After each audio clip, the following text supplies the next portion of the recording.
Starting today, Mom is moving in with us. She's your mother-in-law, so take good care of her.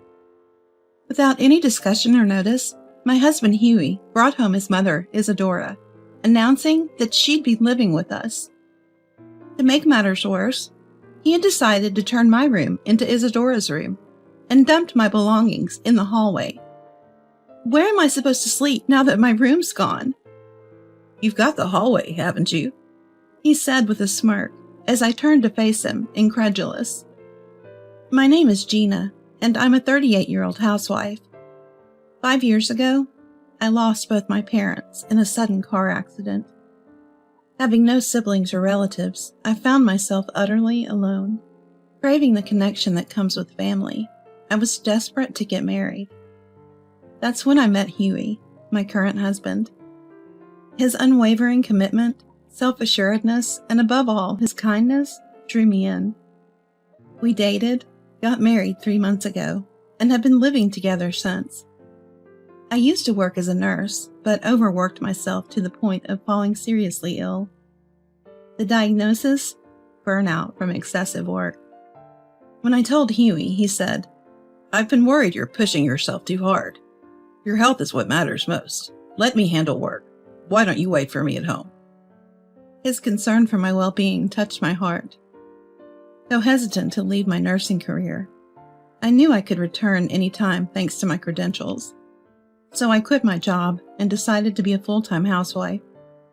But that's when things began to change between Huey and me. He started to restrict what I could do, saying it was for my own good. But it escalated. Before I knew it, he began to control every aspect of my life. Feeling obligated because he was supporting me financially, I adopted the mindset that I must obey him. Life went on like this for about 6 months, until one day, I returned home from grocery shopping to find Isadora there.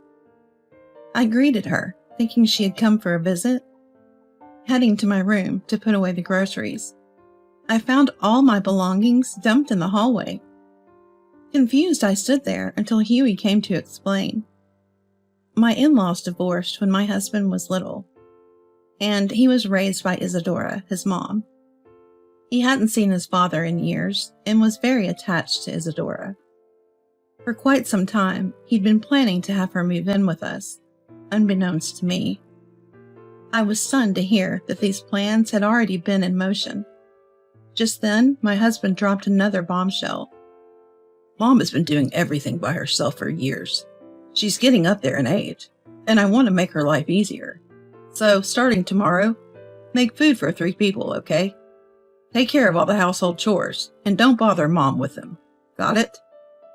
Before I could fully understand what he was saying, he added unapologetically that since there's no room for Isadora in this house, she'll be using my room, and my belongings were tossed into the hallway because they were in the way. When I asked where I would sleep, both my husband and Isadora just laughed.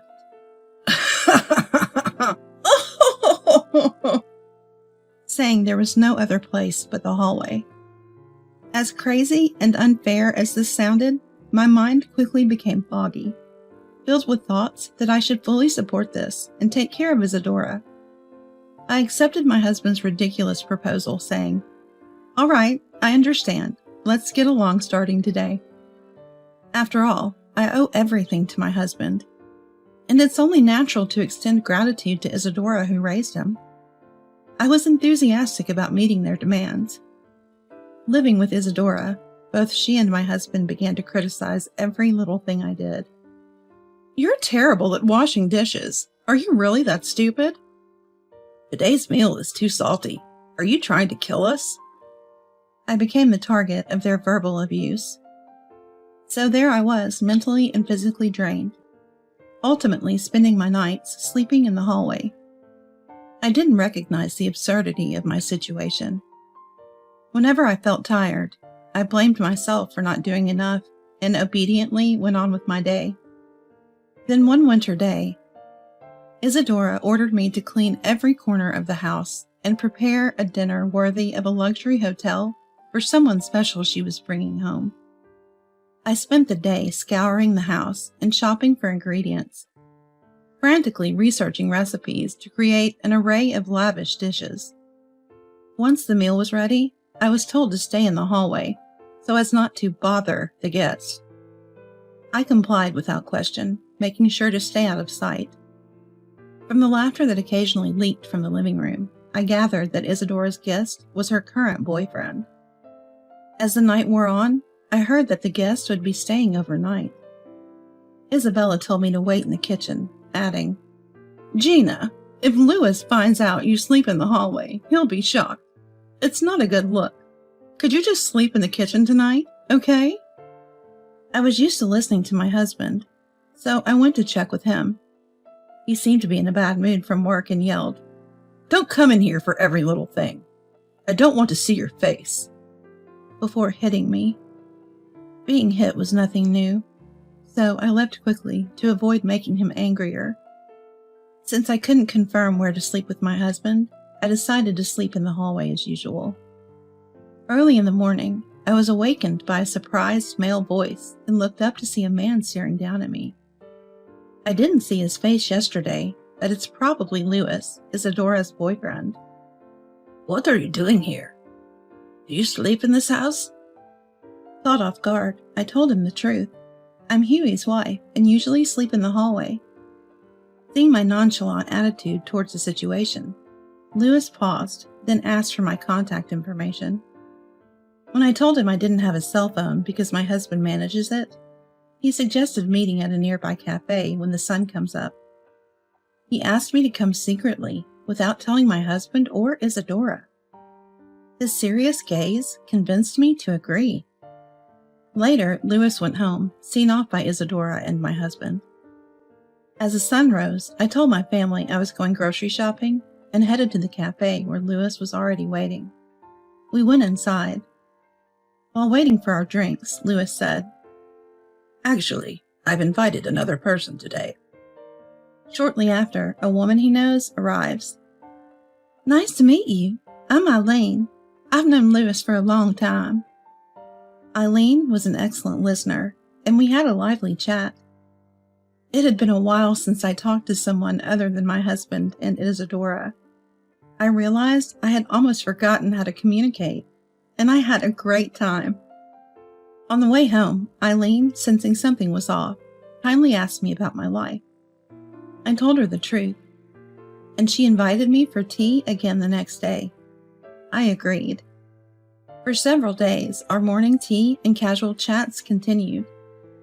As I spoke to Eileen in the cafe, I started to feel something was wrong with my current life. I became emotional during our talks. It was then that I finally realized my current environment was unjust. Eileen softly smiled, gently wiping away my tears with a handkerchief. It turns out Eileen is a mental health professional. Louis had noticed something was off and asked her to come to listen. Eileen explained that if she had immediately pointed out that my husband and Isadora were the issue, I might have closed off. So she took the time to support me, helping me slowly realize what was going on. At first, I listened to you because it was a job required, but now it's different. I want to help Gina as a friend. If Gina wants our help, we're here, always ready to lend a hand. Hearing these warm words, I can't stop the tears from flowing. Eileen gently rubs my back as I continue to cry uncontrollably. When I finally stop crying, it's time to part ways with Eileen and head home. As we say goodbye, she assures me, "We're always on your side."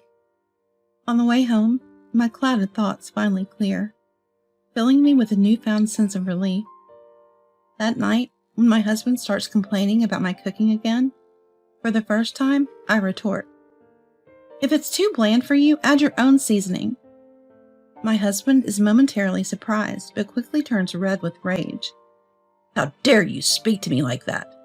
he shouts. Isadora, who's already there, starts to get angry as well, and both she and my husband yell, "I want a divorce." "Get out of this house now!" Thinking that it might be a good thing for them to kick me out, I simply nod my head as usual. While packing, my husband orders me to be ready for a shower and make the next meal more delicious. To all of this, I reply as always, "It's because I'm a bad wife," and finish packing my minimal belongings. My husband, annoyed that things didn't go his way, lets out a loud sigh and grabs a beer from the kitchen. Ignoring him, I take my bags to the front door. Isadora follows me, letting out an obvious sigh. If you're really sorry, I might forgive you. Now go do the dishes. No, I'm leaving because my husband told me to. Upon hearing this, Isadora goes to call my beer-drinking husband. Ignoring them both, I walk out of the house and into the waiting taxi, putting distance between myself and that home. Inside the taxi, I wonder why I'd ever listened to such people. Maybe unconsciously, I didn't want to sever family ties. Realizing that I had been enduring my husband and Isadora's unreasonable demands and verbal abuse for this reason makes me firmly decide once again that I will divorce for my own freedom. Given the toxicity I had endured through the divorce, I had already begun preparations to claim financial compensation. Along with the divorce papers, I sent an invoice. Ever since I left the house, my phone was bombarded with calls and texts from my husband and Isadora, all of which I ignored. Unreachable and furious after reviewing the divorce papers and bills, my husband decided to take legal action against me. I got a notice from the court saying that he had filed a lawsuit against me. I was shaken for a moment, but then thought, well, it figures with those people, and began preparing my case. Thanks to Eileen's advice, I had a strong case. I presented as evidence the recordings I had made of my husband's abusive language before leaving the house, as well as photos of injuries he had inflicted on me, and medical reports that backed them up. The evidence worked in my favor, and I won the case. The court ordered him to grant the divorce and pay tens of thousands in compensation. Finally, I gained a peaceful, humane life. Afterward, Eileen told me that I was oblivious to it because I was so emotionally dependent on my ex-husband, but the yelling from him and Isadora was heard by the neighbors. There were already rumors that I was perhaps being abused, or at least mistreated. My departure confirmed their suspicions, and the rumors spread like wildfire. I heard they're now seen as the family that tormented their wife. Isadora and Louis broke up right after. It seems they stayed together while I was there because they feared it might hurt me if they separated.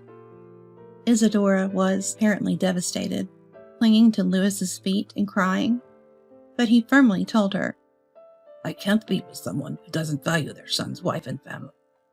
I can't imagine a future with someone who can't feel gratitude for the people close to them. Since I left the house, my husband was forced to take care of household chores, something he was never good at. He and Isadora seemed to be constantly arguing about dividing up the tasks. He used to relieve his work stress by taking it out on me, but with me gone, he turned to alcohol for relief. During our legal proceedings, his drinking increased significantly. When he drank, he would become violent, and he became even more aggressive, now even towards Isadora. One day, he went to work still under the influence and caused some trouble. This led to disciplinary action, and he lost his job. Now he seems to be doing tough physical labor to make ends meet. Fortunately, I had received the settlement money in a lump sum, so I wasn't affected by his downfall. After giving heartfelt thank yous to Eileen and Louis, who had helped me, I moved far away and started a new life. Even though Eileen and I now live farther apart, we continue to deepen our friendship, meeting for coffee and taking trips together. Though this was an awful experience, and I didn't gain a family, I found something equally valuable: true friendship. I've returned to nursing, feeling even more fulfilled than before as I work diligently for my patients. And I've tried starting new things that I've always been interested in, like marathons and swimming. I'm enjoying my days, free and uncontrolled by anyone, filled with fun and excitement.